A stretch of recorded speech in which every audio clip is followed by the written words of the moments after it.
और चलिए अब रुक करते एक बड़ी खबर का जो महोबा से मिल रही है। महोबा में पुराने प्राइवेट बस स्टैंड के पास में एक किराने की दुकान में बीती रात भीषण आग लगने से भारी नुकसान हो गया है। दुकान के अंदर रखा सामान पूरी तरह से जलकर खाक हो गया। अस्पताल रहने वाले लोगों ने आग की भनक लगते ही फायर ब्रिगेड को फोन कर दिया और आग इतनी ज्यादा भयानक थी कि उसकी लपटें दुकान के बाहर तक दिखाई दे रही थी। दुकान के अंदर रखा सामान ब्लास्ट होने लगा और करीब आधे घंटे बाद में पहुंची फायर ब्रिगेड की गाड़ी ने कड़ी मशक्कत के बाद आग पर काबू पाया। खबर है कि दुकान के अंदर शॉर्ट सर्किट के चलते आग लगी थी और आग की चपेट में जो पास में दुकानें थी उनको भी काफी ज्यादा नुकसान पहुंचा है। तो ये तस्वीरें आपको दिखा रहे हैं, देखिए ये एक्सक्लूसिव तस्वीरें आप देखिए कि शॉर्ट सर्किट के चलते पहले एक दुकान में आग लगती है और उसके बाद में आग इतनी ज्यादा भयानक हो जाती है कि जो आसपास में दुकानें थी उसको भी अपनी चपेट में ले लेती है। फायर ब्रिगेड की टीम आधे घंटे बाद पहुंची और जब तक दुकान जलकर खाक हो चुकी थी, अंदर जो सामान था वो भी जल चुका था, जिसके बाद में फायर ब्रिगेड ने पहुंचकर कड़ी मशक्कत के बाद आग पर काबू पाया है। हालांकि शुरुआत की जांच में यही निकलकर सामने आया कि शॉर्ट सर्किट के चलते आग लगी थी। कितना नुकसान हुआ है इसका आकलन किया जा रहा है।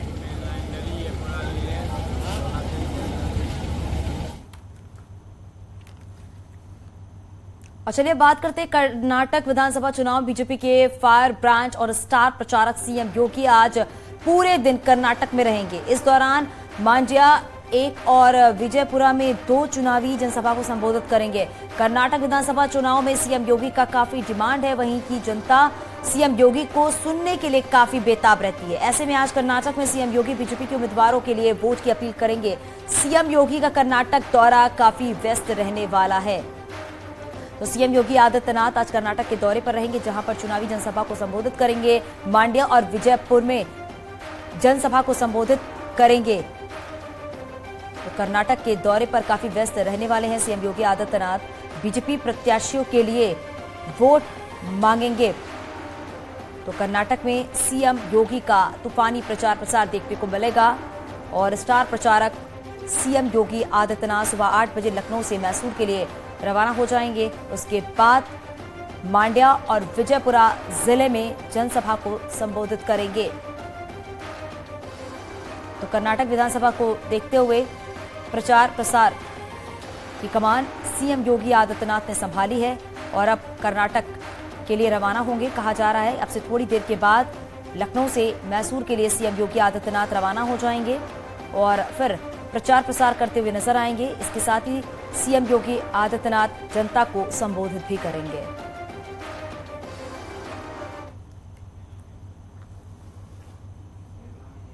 और मुख्यमंत्री योगी आदित्यनाथ का कर्नाटक में क्या कुछ कार्यक्रम रहने वाला है उसका स्केड्यूल आपको बताते हैं। सुबह 8 बजे विशेष विमान से लखनऊ एयरपोर्ट से प्रस्थान करेंगे और सुबह 10:30 पर मैसूर एयरपोर्ट पर पहुंचेंगे और फिर वहां से हेलीकॉप्टर के जरिए सुबह 10:50 पर मांड्या जिला पहुंचेंगे और मांड्या में 12 बजे तक एक जनसभा को संबोधित करेंगे, जहां पर बीजेपी प्रत्याशी अशोक जयराम के लिए वोट की अपील करेंगे और उसके बाद में दोपहर 12:35 पर मैसूर एयरपोर्ट पर वापसी करेंगे। तो ये दिन भर का कार्यक्रम और फिर वहां से विशेष विमान के जरिए दोपहर 1:40 पर हुबली एयरपोर्ट पर जाएंगे और वहां से फिर हेलीकॉप्टर के जरिए दोपहर 2:30 पर विजयपुरा जिला पहुंचेंगे, जहां पर बसवेश्वरा मंदिर में दर्शन पूजन करेंगे और उसके बाद में बसवना बगेवाड़ी में 3 बजे से लेकर शाम 4 बजे तक जनसभा होगी, जिसको संबोधित करेंगे सीएम और बीजेपी प्रत्याशी एसके वेलुब्बी के लिए वोट की अपील भी जनता से करेंगे और उसके बाद में बसवना बगेवाड़ी से हेलीकॉप्टर के जरिए शाम 4:50 पर विजयपुरा पहुंचेंगे और वहां पर तीसरी जनसभा को संबोधित करेंगे और बीजेपी प्रत्याशी कसागौड़ा बिरादर के लिए वोट की अपील करेंगे। विजयपुर से सड़क मार्ग के जरिए शाम 6:40 पर महाराष्ट्र के सोलापुर एयरपोर्ट पर पहुंचेंगे और उसके बाद में शाम 6:50 पर लखनऊ के लिए रवाना हो जाएंगे। तो ये दिन भर का मुख्यमंत्री योगी आदित्यनाथ का कार्यक्रम रहेगा।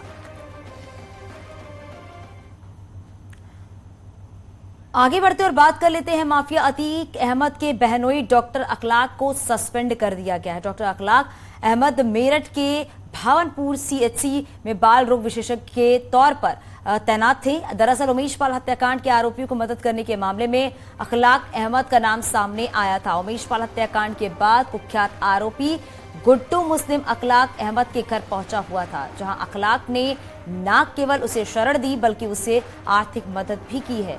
उसे सुरक्षित स्थान पर भी भिजवा दिया है। सूत्रों की माने तो डॉक्टर अखलाक अहमद अतीक अहमद के इशारे पर वेस्ट यूपी में उसका काला कारोबार संभालता था। अतीक अहमद की जमीनों की देखरेख, उसके गलत धंधों को संरक्षण देने में अखलाक अहमद का बड़ा रोल है।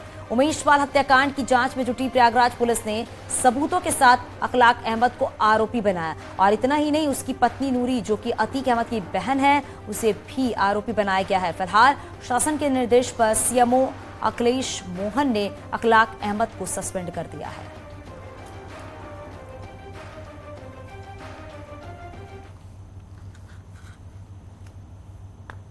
और उत्तर प्रदेश के मुख्यमंत्री को जान से मारने की धमकी देने वाले युवक आमीन को कानपुर से गिरफ्तार कर लिया गया।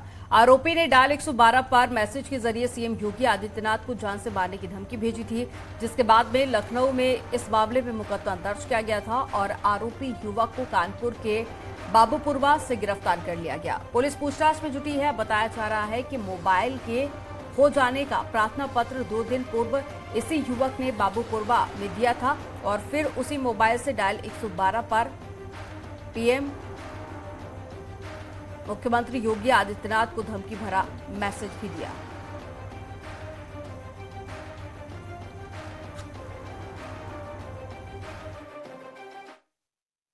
आज दिनांक 25 अप्रैल 2023 को थाना बाबूपुरवा क्षेत्र से एक व्यक्ति के द्वारा डायल 112 पर कॉल करके माननीय मुख्यमंत्री उत्तर प्रदेश श्री योगी आदित्यनाथ जी को धमकी दी गई। इस सूचना का त्वरित संज्ञान लेते हुए थाना बाबूपुरवा पुलिस के द्वारा अभियुक्त आमीन को गिरफ्तार कर लिया गया है, जिसने यह सूचना दी थी। उसके पास से घटना में प्रयुक्त मोबाइल और सिम भी बरामद हुआ है। 112 पर कॉल करके भ्रामक सूचना देने और धमकी देने के लिए धारा 507 में लिखा गया है। पूरे घटनाक्रम के बाद आमीन को गिरफ्तार करके जेल भेजा जा रहा है और यह सामने आया है कि आमीन ने कृत्य मात्र मोहम्मद सज्जाद को फंसाने के लिए किया था।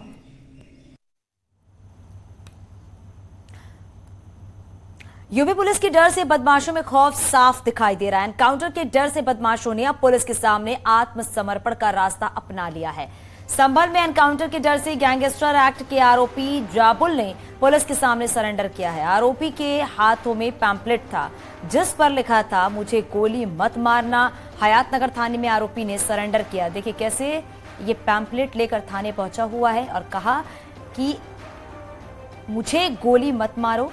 एनकाउंटर का उसे डर सता रहा है। उसके बाद ये थाने जब पहुंचा तो हाथ में पैम्पलेट लेकर थाने पहुंचा और देखिए क्या लिखा, साहब मुझे गोली मत मारना, मैं गैंगस्टर का अपराधी हूं, साहब मुझे गिरफ्तार कर लो। ये पैम्पलेट पर लिखा हुआ है।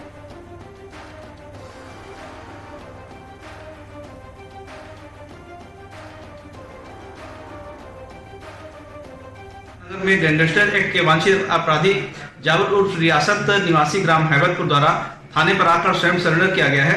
इस अपराधी से पूछताछ की जा रही है। यह अपराधी गौकशी के अन्य अपराधों में भी लिप्त रहा है। इससे पूछताछ करते हुए शासन कर प्रकरण में कार्रवाई सुनिश्चित की जाएगी।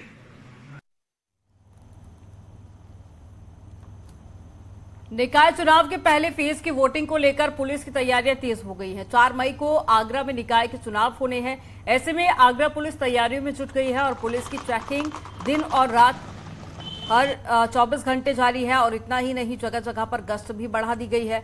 निकाय चुनावों के सकुशल और लोगों में सुरक्षा की भावना जगाने को लेकर पुलिस कमिश्नर डॉक्टर प्रतिंदर के साथ में डीजीपी और एसीपी ने घोड़े पर सवार शहर में गश्त किया। इतना ही नहीं, जगह जगह जाकर लोगों को भरोसा दिलाया और चुनाव के दौरान में अफवाहों पर ध्यान न देने की अपील भी की।